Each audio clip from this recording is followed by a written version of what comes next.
이란이 핵협상에 진지한 태도를 보이지 않는다. 트럼프는 그렇다면 무력 수단을 이용해서 이란을 압박해야 또다시 협상 테이블로 나올 것이고 본인이 원하는 방식으로 이란이 핵협상을 할 것이라는 그런 전제하에 핵시설 3개를 타격을 했죠. 일단 미국에 대한 보복을 한다고 천명을 했을 거예요. 이걸 그냥 넘어갈 수가 없거든요. 이란은 항상 적국이 이란 영토를 공격하면 거기에 대한 대가를 치르도록 하는 게 이란의 기본적인 원칙이었습니다. 아무리 강대국인 미국이라도 이거 그냥 넘어갈 수 없다. 이 어마어마한 전쟁이 중동 지역에서 한 번도 경험해보지 못한 그런 시나리오가 거의 뭐 현실화됐는데도.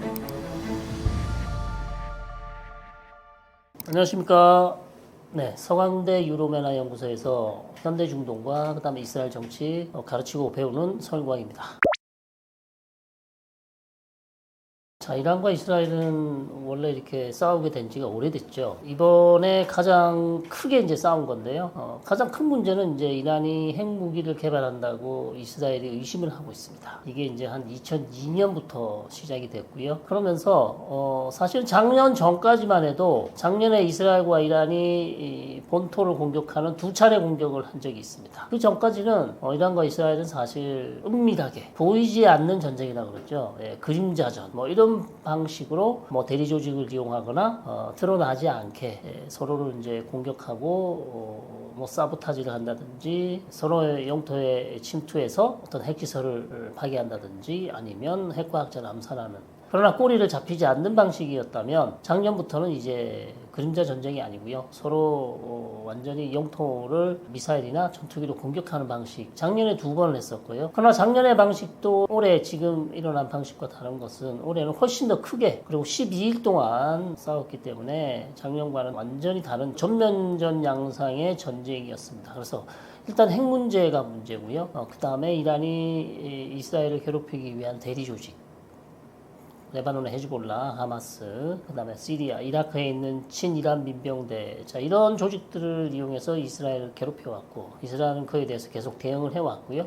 그러면서 이제 양측 간에, 양 국가 간에 안 좋은 관계가 계속 발전돼 왔고, 그것이 올해 거의 폭발한 상황이 아닌가. 자, 그렇다고 해서 이것이 또 끝난 것일까요? 아니라는 것이죠. 앞으로도 계속될 가능성이 상당히 높아 보입니다.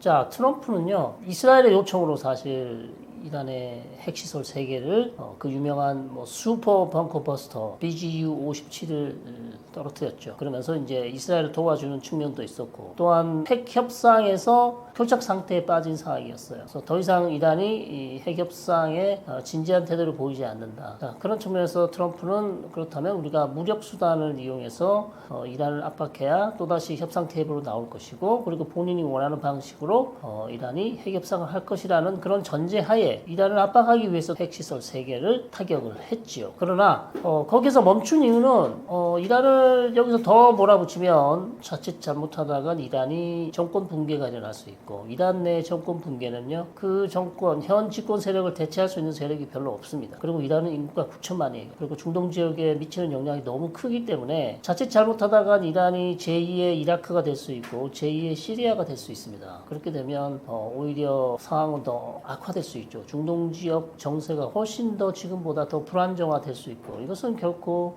미국의 국익에 도움이 되지 않고 전 세계 경제에도 도움이 되지 않는다. 이런 생각을 했을 거예요. 그래서 이쯤에서 중단하고 이란을 다시 한번 협상 테이블로 나오라고 얘기를 하고 있습니다만 다만 이란이 지금 이렇게 미국에게 그 다음에 이스라엘에게 엄청난 군사적 공격을 받은 이후에 쉽사리 협상 테이블로 나올지는 잘 모르겠습니다. 그래서 아직까지 협상 얘기는 없고요. 자, 그러나 뭐 추후에 협상이 개시될 가능성은 뭐 여전히 있다고 봅니다.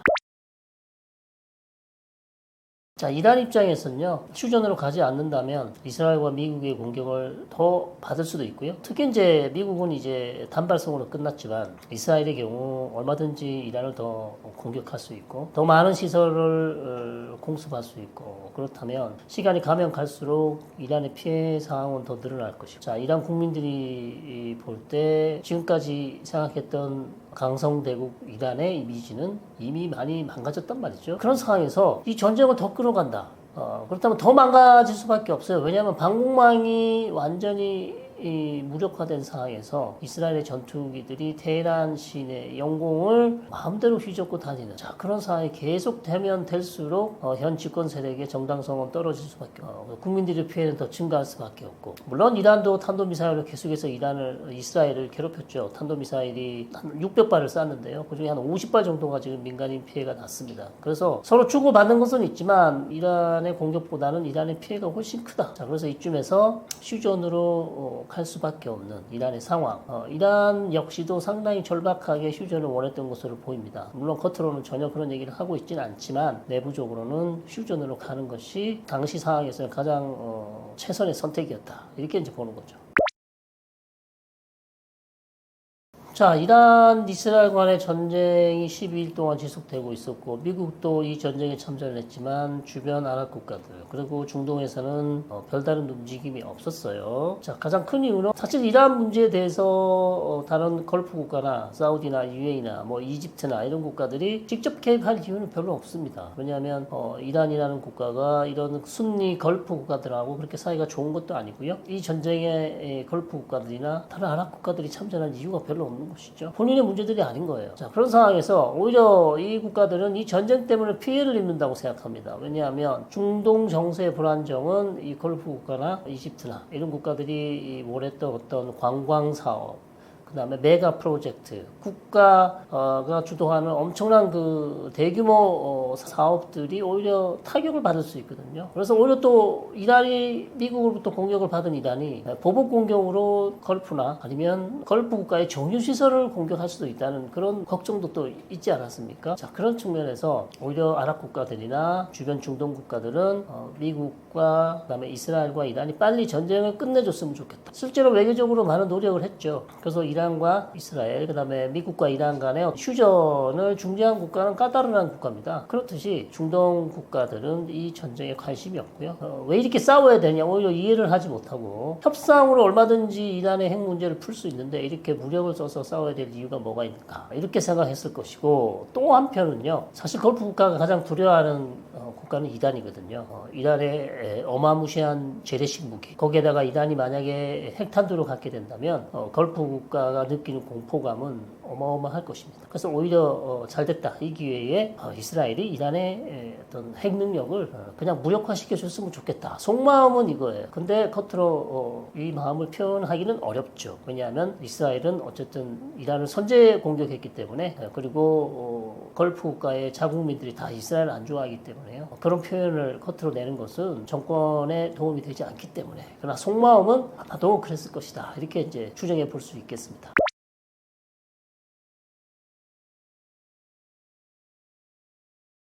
자, 또 다른 흥미로운 점은 이 어마어마한 전쟁이 중동 지역에서 한 번도 경험해보지 못한 그런 시나리오가 거의 뭐 현실화됐는데도 중국과 러시아 조용했습니다. 사실 이란의 우방국이라고 한다면 러시아가 있지 않겠습니까? 그리고 중국과도 최근에 아주 가까워졌기 때문에 혹시 이번 전쟁으로 세계 대전으로 가는 건 아닌가 이렇게 아마 걱정하시는 분들도 계셨을 텐데요. 걱정하실 필요가 없는 게 러시아와 중국이 본인들 희생해 가면서 자국군을 희생해 가면서 이란을 도와줄 일이 만무합니다. 왜냐하면 미국과의 어떤 관계도 또 유지를 해야 되고 특히 푸틴은 우크라이나 전쟁을 끝내야 되는 그런 상황에서 계속해서 미국의 압박을 받고 있지 않습니까? 그래서 이 상황에서 트럼프 눈에 나는 트럼프에게 척을 지는 이런 이란에게 도와주는 행위 자체는 본인의 협상에도 전혀 도움이 될 수가 없습니다. 그런 측면에서 푸틴은 말만 성명을 통해서 이스라엘을 규탄하고 미국이 절대 이 전쟁에 개입해서 안 된다라는 강력한 메시지를 줬지만 실제 행동은 아무것도 하지 않았고요. 중국 역시 이란으로부터 많은 원유를 수입하고 있습니다. 아주 값싼 가격으로 수입을 하고 있기 때문에 본인의 어떤 원유 수입 노선이 이제 걱정이 되긴 했지만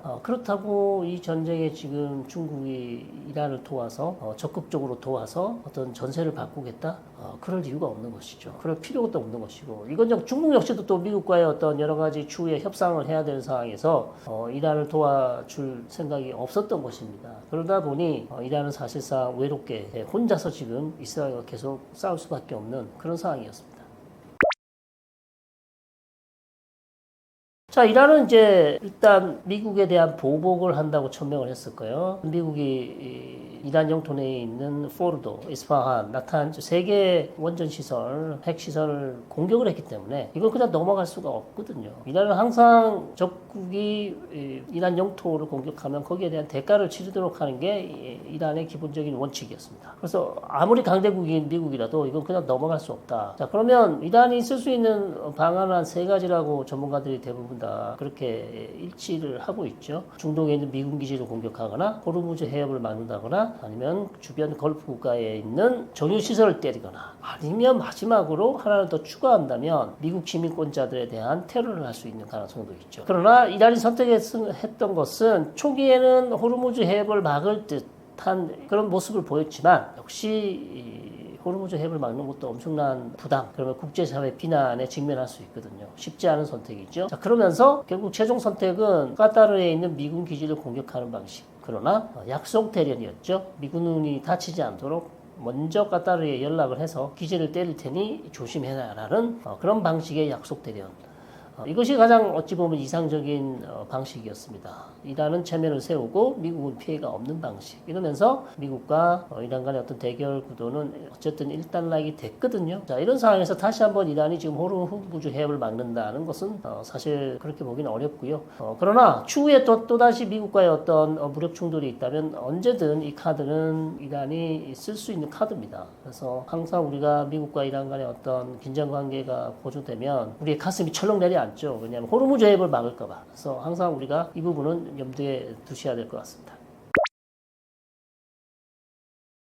그러면 휴전이 됐으니까 이제 좀 한숨 놓으셔도 되겠다 생각하실 수 있는데요. 이런 말이 있죠. 끝날 때까지 끝난 게 아니다. 아직 안 끝났습니다. 죄송하지만 아직 안 끝났어요. 왜 안 끝났냐? 전쟁 전으로 돌아가 보시면 가장 큰 문제는 이란과 미국 간의 핵협상이었어요. 핵협상이 교착 상태에 빠졌거든요. 더 이상 진전을 보이지 않았어요. 4월 12일부터 6월 12일까지 무려 5번이나 미국과 이란이 만났지만 핵협상에 전혀 진전을 보이지 않았습니다. 그럼 양측 간에 뭐가 가장 큰 문제였을까요? 이란은 이란 영토에서 우라늄 농축을 하겠다는 것이고 미국은 절대 이란 영토 내에서 제로 우라늄 농축을 원하고 있어요. 절대 안 된다라고 얘기하고 있는데 이 태도가 지금 변했다는 그런 신호가 없습니다. 양측 간의 입장이 전쟁 전과 전쟁 후에 똑같아요. 자, 그렇다면 추후에 미국과 이란이 만나서 또 핵협상을 한다 손 치더라도 입장 변화가 없고 태도 변화가 없는 상황에서 진전이 없단 말이죠. 자, 그렇다면 트럼프 대통령이 그러면 어떤 선택을 할까요? 이 어려운 문제는 그러면 내가 풀 수 없는 거구나. 나는 포기할게. 그리고 3년 반 정도 남은 임기를 그냥 지나갈까요? 아니면 또다시 이란을 압박해서 본인이 원하는 조건을 수용하도록 이란을 더 강하게 압박할까요? 자, 이 문제가 지금 풀리지 않기 때문에 과연 이란하고 미국 간의 핵협상의 방향이 어디로 튈지 어떻게 갈지 여기에 지금 중동 정세의 향배가 달려있단 말이죠. 그래서 여러분들 조금 더 지켜보셔야 되고요. 이란과 미국 간의 핵협상의 방향, 결과 이런 것들이 향후 중동 정세를 결정지을 것이고 만약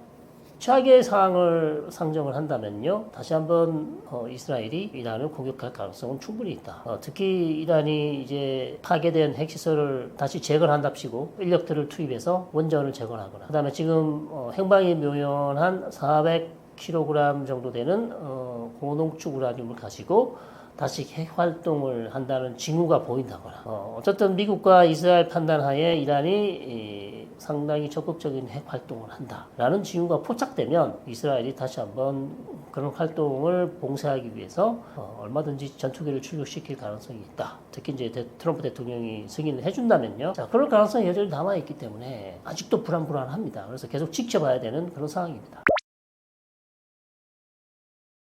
네, 중동 관심도가 높아지고 있습니다. 전쟁, 그다음에 에너지 수급, 우리에게는 너무나 중요하죠. 그래서 말씀을 드릴 필요도 없이 중동은 너무나 중요한 곳이기 때문에 계속 관심을 가지셔야 되고요. 너무 낙관적인 것도 안 되고 너무 부정적인 것도 안 됩니다. 그래서 좀 냉철한 판단이 필요한 시점이고 다만 이제 전쟁이 끝났다고 생각하시면 안 될 것 같습니다. 아직도 불안한 부분이 남아있고 해결되지 않은 부분이 있기 때문에 계속해서 관심을 가지시고요. 우리 이 채널도 중동 부분 계속 찍고 있습니다. 여러분 떠먹여주는 TV 관심 가져주시고 제가 운영하고 있는 헬로메나 또 유튜브로 오시면 따끈따끈한 중동 소식도 전해드리고 있습니다. 고맙습니다.